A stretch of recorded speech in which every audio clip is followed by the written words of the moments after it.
안녕하세요. 결혼한 지 반년 만에 시댁 살림살이 죄다 휩쓸어서 집 나온 30대 여성입니다. 진짜 제 얼굴에 침 뱉기 같을까봐 어디 가서 말도 못했는데 아무래도 결혼 사기를 당한 게 아닌가 싶을 정도로 억울해 죽겠어요. 마음 같아선 진짜 고소라도 하고 싶은데 친정 부모님은 그래도 이쯤에서 그만하고 잊어버리는 게 낫다고 고소하고 그쪽에서 질질 끌면 그것도 그것대로 답이 없다며 저를 말리시네요. 진짜 제가 미쳤다고 이 결혼을 왜 했던 건지 생각할수록 분통이 터집니다. 저는 사실 결혼 생각이 없었어요. 대학교를 졸업하자마자 목표하던 회사에 입사를 했는데 회사 생활이 제 적성에 잘 맞았거든요. 그래서 만사 제쳐놓고 회사 생활을 제 생활 1순위다 생각하며 몇 년을 보냈습니다. 다행히 능력도 있었고 나름대로 성과도 인정받아 같이 입사한 동기들에 비해 승진도 빨리 했어요. 커리어 우먼의 삶, 바로 제가 꿈꾸던 그런 생활이었죠. 그런데 2년 전 가장 친한 친구가 시집을 가면서 제 나름대로 충격 아닌 충격을 받았습니다. 제 친구도 저 못지않은 일 중독자였고 그래서 솔직히 저처럼 결혼 생각은 없는 줄 알았거든요. 그런데 어느 날 갑자기 연애를 한다고 하더니 1년도 안 돼서 시집까지 간다고 하니까 뭔가 묘한 배신감도 들고 걱정이 되기도 하고 그렇더라고요. 웃기죠? 아무튼 그러고 나서 솔직히 이렇게 살면 안 되겠다 그런 생각이 들대요. 그래서 가까운 몇몇 사람들에게 혹시 주변에 괜찮은 사람, 나랑 어울릴 것 같은 사람이 있으면 소개 좀 시켜달라고 했어요. 당장 결혼하고 싶다, 시집가고 싶다 그런 건 아니었지만 그래도 연애라도 해볼까 하는 생각이에요. 그리고 다행히 얼마 지나지 않아 소개팅이 정말 줄줄이 잡히기 시작하더라고요. 그땐 솔직히 좀 내가 미쳤지 왜 그런 소리를 하고 다녔을까 싶을 정도였어요. 평일에 빡세게 일하고 주말에 쉬어야 되는데 이게 뭔 일인가 싶었거든요. 그래도 제가 먼저 해달라고 했던 소개팅이라 싫다 소리도 못하고 그렇게 주말이면 도살장 끌려가는 소마냥 소개팅 자리에 나가기 시작했습니다. 그리고 소개팅을 주선해준 지인들에겐 미안한 말이지만 어쩜 그렇게 눈에 들어오는 사람이 하나 없던지 제가 주제에 맞지 않게 눈이 높았던 걸 수도 있고요. 아무튼 시간이 갈수록 정말 후회막심이었어요. 내가 귀한 주말에 왜 이러고 있나 싶은 게. 그래서 더는 안 되겠다 못하겠다 싶어서 8번째 소개팅을 하던 날 오늘도 허탕치면 연애고 나발이고 포기라고 마음을 먹었었거든요. 그런데 바로 그날 남편을 만나게 되었네요. 약속 장소에 나가니 한눈에 봐도 긴장한 듯한 남편이 먼저 도착해 저를 기다리고 있었습니다. 그리고 저는 이미 앞서 여러 번의 소개팅을 했던 탓에 어떤 대화가 오가게 될지 예상하며 제 나름대로 남편을 이리저리 재보느라 정신이 없었고요. 그런데 남편이 대화를 끌어나가는 방식은 앞선 사람들하고는 전혀 달랐어요. 예측할 수 없었고 재미도 있었죠. 그리고 다행히 남편도 제가 마음에 들었는지 헤어지면서 바로 다음엔 언제 보겠냐며 자연스럽게 약속을 잡는데 그냥 그런 능글맞은 성격도 마음에 들었네요. 이후로 저희는 한 달 가까운 시간 동안 서로를 알아가는데 집중했어요. 남편은 저보다 2살이 많았고 이미 34이라는 적지 않은 나이였기에 결혼을 전제로 한 연애 상대를 찾고 있다고 했죠.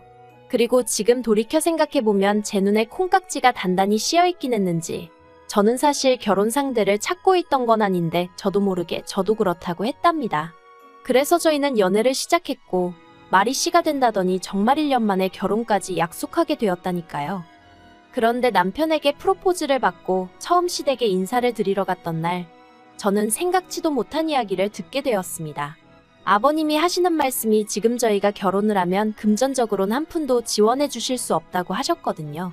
아버님 말씀으로는 아들이 그러니까 저희 남편이 이렇게 갑자기 결혼하겠다고 나올 줄 몰랐기에 당신이 준비를 해놓을 수가 없었다며 결혼식을 1년 정도 미루던가 아니면 저희 둘이 알아서 신혼집을 마련해라 하셨죠. 그리고 까놓고 저희가 아버님께 돈을 맡겨놓은 것도 아니고 아예 안 해주신다는 것도 아닌데 제가 뭐라고 이러쿵저러쿵 싫다 좋다 소리를 할 수 있었겠어요? 그래서 남편에게 어떻게 하면 좋겠냐, 결혼을 1년 미루는 게 좋겠냐고 물었습니다. 그런데 남편은 그건 절대 싫다고 아주 방방 뛰더라고요. 한시라도 빨리 결혼해서 우리 닮은 아들 딸 하나씩 낳아서 안정적인 가정을 꾸리고 싶다 그런 이유를 대면서요. 그리고 저도 남편과 비슷한 생각이었어요. 조금이라도 젊고 예쁠 때 웨딩드레스도 입고 싶었고 어떻게 들릴지 모르겠지만 학부모들 사이에 제가 제일 나이 많은 엄마가 되고 싶진 않았거든요. 저랑 저희 친정어머니가 그렇듯 저도 제 자녀와 가깝게 지내고 싶었고요. 그래서 결국 남편과 저는 양가의 도움은 받지 않고 서로가 모아둔 돈과 대출을 받아 신혼살림을 꾸리기로 결정을 내렸습니다. 그런데 이 소식을 양가에 전하니 별 말씀 없이 저희의 결정을 존중해 주시겠다 하신 친정부모님과 달리 시부모님께서 노발대발 난리도 아니셨습니다. 젊은 것들이 벌써부터 남의 돈 무서운지 모른다면서 어떻게 대출받을 생각을 하느냐고요. 그리고는 능력이 안 되면 반지하고지하고 그런 데를 알아봐야지 벌써부터 겉멋만 들어서 남들 하는 건 다 하고 살려고 그러냐.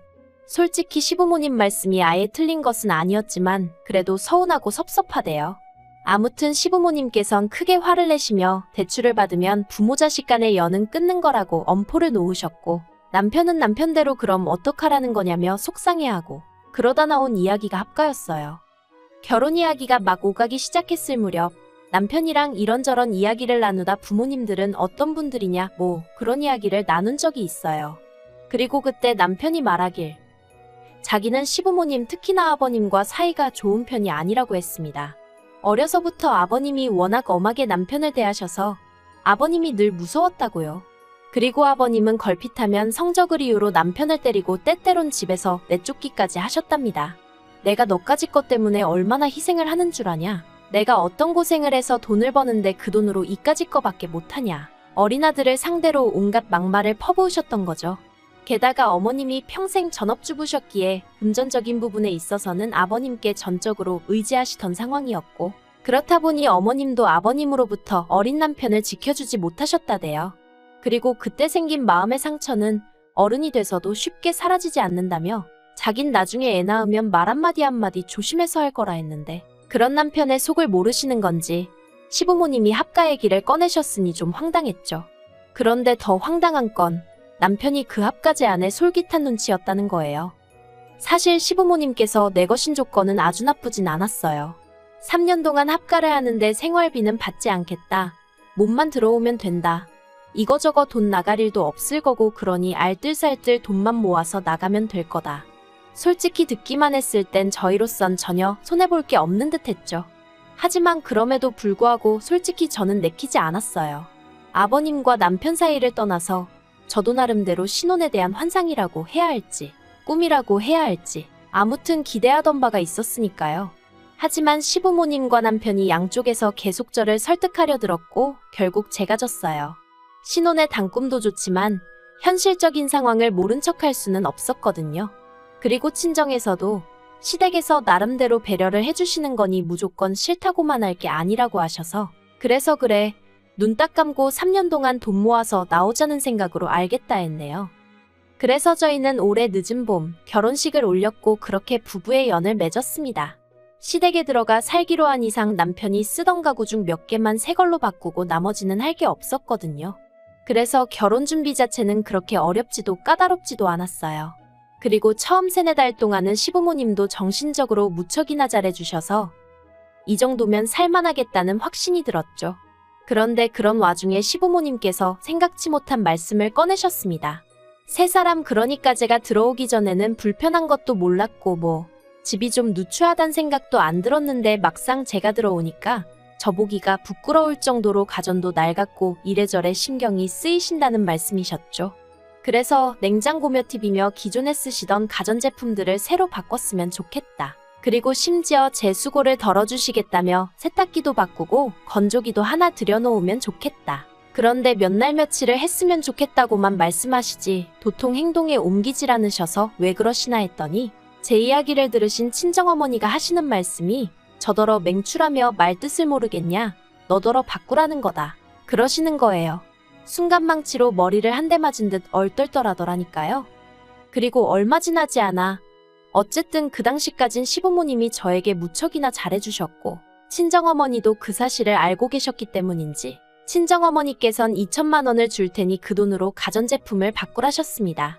사실관리비나 이런저런 공과금을 제외하고 저희가 지출하는 돈이라곤 가끔씩 장 보러 가면 그때 5에서 10만 원 정도 쓰는 게 전부였다 보니 해드릴까 싶은 마음이 들긴 하더라고요. 그리고 저도 어차피 같이 쓸 거고 그 정도 하면 나름대로 시댁에서 제 체면이 설 것 같기도 했죠. 그래서 친정어머니께 받은 돈으로 시부모님이 원하시는 냉장고, TV, 세탁기, 건조기 등등을 장만했네요. 그런데 위에 나열한 제품들이 집에 배달되고 한 달도 되지 않아 아버님이 저희더러 나가라셨습니다. 저희가 싸가지가 없어서 같이 못 살겠다면서요. 그리고 그 싸가지 없다는 말의 이유가 저희가 둘 다 회사 일로 바빠 결혼식 직후 바로 신혼여행을 떠나지는 못했었거든요.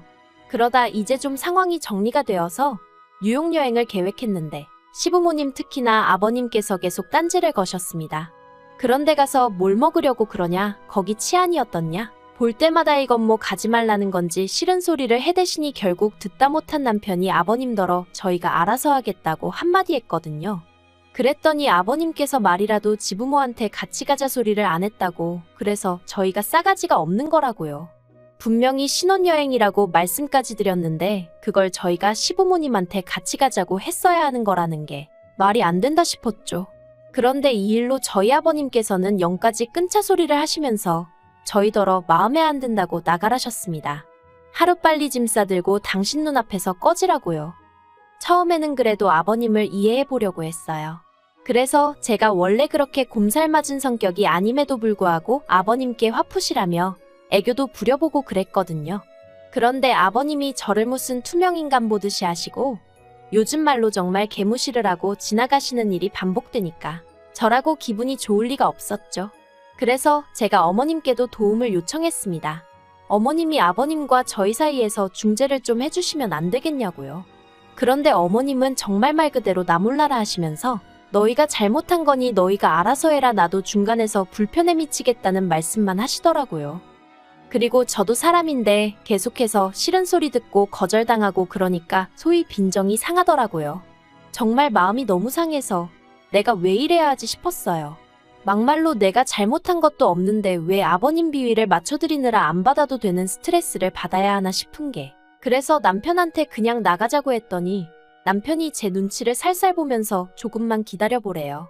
자기가 아버님한테 싹싹 빌어서라도 여기서 지낼 수 있게 해보겠다고요. 그런데 저는 그렇게까지 아버님 어머님하고 같이 살고 싶진 않았거든요. 이렇게 표현하자니 그렇지만 그거도 몇 푼 모으자고 매번 별것도 아닌 일로 역성 내시고 영끈차 소리 하시는 분들한테 머리 조아려가며 비위 맞춰가며 그렇게 살고 싶지 않았어요. 그래서 남편한테 그럴 필요 없다, 나는 마음 정했다, 아버님 말씀대로 나가 살겠다 했습니다. 그랬더니 남편이 저더러 가족끼리 같이 살다 보면 큰 소리도 좀 날 수도 있고 그런 거지, 저도 며느리가 돼서는 대번에 나가겠다 하는 게 말이 되냐면서 자기는 평생 이거보다 더한 소리도 듣고 살았는데 저는 겨우 한 번이고 처음이지 않냐고, 근데 그걸 못 견디냐는 거예요. 많이 황당했어요. 막말로 자기야 아버님 자식이니까 피할래야 피할 수가 없어서 그렇게 당하고 살았는진 몰라도 저는 제가 왜요?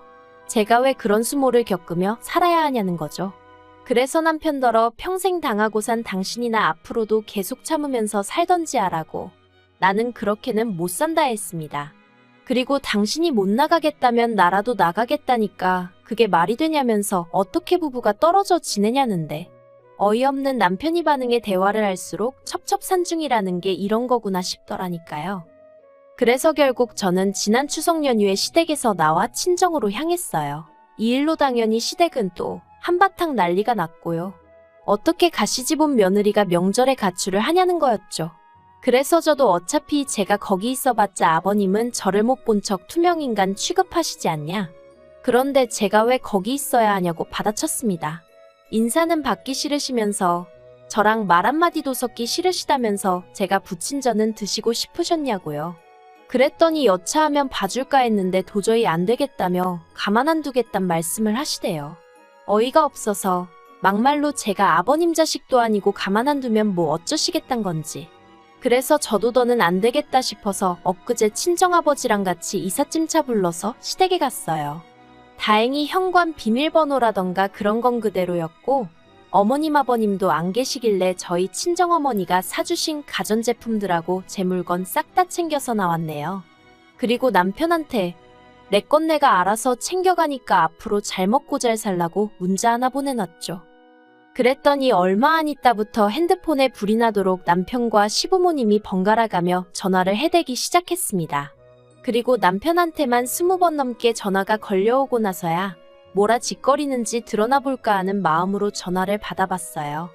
그랬더니 남편이 이게 다 무슨 상황이냐면서 아무리 그래도 그렇지 그걸 다 가져가면 어떡하냐고 그럼 당장 자기 부모님은 어떻게 생활을 하시라는 거냐며 자기가 상황을 해결하겠다 하지 않았냐 그걸 못 믿고 이렇게 일을 키우냐 하는데 해결은 무슨 아버님이 이제나 저제나 눈길 한번 주시려나 하고 몸살이며 얹혀 사는 게 해결이냐고 쏘아붙였어요. 그리고는 나는 당신처럼 아버님의 밑도 끝도 없는 막말 못 들어드린다고 그런 분인 줄 알았으면 합가는 애시당초 하지도 않았다고 소리를 질렀죠. 그런데 남편 뒤쪽으로 아버님 목소리가 들려왔습니다. 전화 가는 건 상관없지만 물건들은 제자리에 돌려놓으라면서 그래서 그건 어디까지나 어머님 아버님하고 제가 같이 산다는 조건으로 제가 산 거지. 어머님 아버님 쓰시라고 사드린 거 아니니 김칫국 그만 드시라고 체하신다고 받아쳐버렸어요. 막말로 저희 친정부모님이 돈이 썩어나서 그 돈으로 시댁 물건들 바꿔주신 거 아니거든요. 저한테 잘해주신다 하니까 고마운 마음에 해주신 거지. 정말 어이가 없더라니까요. 그리고 오늘 지금 이 순간에도 남편에게선 계속해서 연락이 오고 있어요. 이제라도 정신 차리고 빨리 들어오라며 아버님도 많이 후회하시는 눈치라면서요. 하지만 전 그 말 안 믿어요. 후회하신다는 건 아마 제가 친정아버지와 시댁을 찾았던 그 시간에 집을 비우신 걸 후회하시는 거겠죠. 지금도 저희 시부모님은 보나마나 당신들 물건을 제가 훔쳐갔다고 생각하고 계실 거예요. 전화로도 신고하신다고 하셨거든요. 그런데 제가 제 돈 주고 샀고 영수증도 제 손에 있는데 그게 왜 도난이라는 건지 뭐 경찰한테 전화 한 통 걸려오지도 않네요. 저도 이래저래 벼르고 있어서 경찰한테 전화 한번 오면 좋겠는데 말이에요. 아무튼 결혼한 지 반년 만에 참으로 남사스럽게 이게 무슨 일인가 싶어요. 이혼이야 뭐 그놈의 청약 덕분에 혼인신고를 안 해서 그냥 일이 돌아서니 남남이 되어버려 다행이다 싶기도 하고 진짜 퍼붓고 싶은 말이 산더미인데 경황이 없어서 다 못하고 나온 게 한스러울 뿐입니다. 똥이 무서워서 피하는 게 아니라 더러워서 피한다는 말 정말 딱 제 기분이라니까요.